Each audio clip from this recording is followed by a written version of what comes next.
Hello, viewers, and welcome to today's Open Heavens Reflection. My name is Tunde Dada. I'm the pastor of the Redeemed Christian Church of God, Kingdom Builders family based in Luton. Today, we are reflecting on God's Word again, and we're looking at the topic, He judges His ministers. God judges His ministers.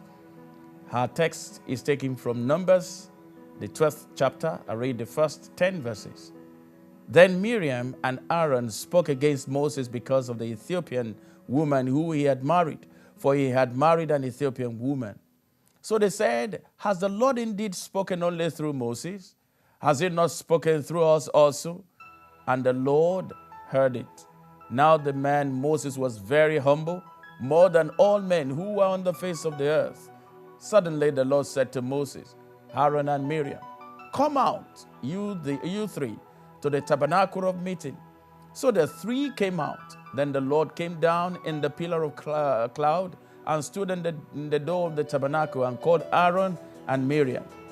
And they both went forward. Then he said, hear now my words. If there is a prophet among you, I, the Lord, make myself known to him in a vision. I speak to him in a dream. Not so with my servant Moses. He is faithful in all my house.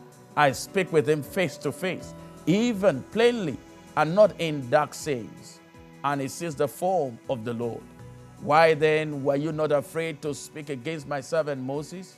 So the anger of the Lord was aroused and against them, and it departed. And when the cloud departed from above the tabernacle, suddenly Miriam became leprous, as white as snow. Then Aaron turned towards Miriam, and there she was, a leper. A memory verse, 2 Corinthians 5 verse 10. For we must all appear before the judgment seat of Christ, that each one may receive the things done in the body, according to what he has done, whether good or bad. Our reflection for today. In today's Open Heavens devotional, Pastor Adeboye quoted Psalm 111 verse 10, which says, the fear of the Lord is the beginning of wisdom. A good understanding have all those who do his commandments. His praise endures forever. He went on to explain that many do not fear God, even many ministers of God, which is why we hear of so many scandals today. Those that are wise will fear God and not deliberately walk in disobedience to the laws of the land and God's law. As leaders in the church, we are to be examples, which is why God will always deal with leaders more severely. In today's passage, Aaron and Miriam were talking against Moses, saying, is he the only one God talks to?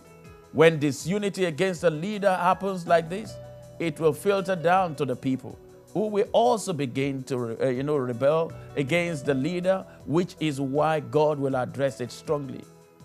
Are you leading a rebellion against your leader or your pastor? Be careful that the faith of Miriam does not become your faith. Are you a leader? Much is required of you. Ask God for wisdom and walk in the fear of God. Luke, the 12th chapter, verse 48 says, but someone who does not know and then does something wrong will be punished only lightly. When someone has been given much, much will be required in return. And when someone has been entrusted with much, even more will be required. To pastors, much is required of you. As leaders in God's vineyard, much is required of you. You've got to be very careful. As members, workers in the vineyard of God, what are you saying about your leader? Are you building them up with the words of your mouth? Or you are pulling them down, destroying their character and destroying them? Be careful. Because what happened to Miriam could as well happen to you. I want you to pray this prayer with me.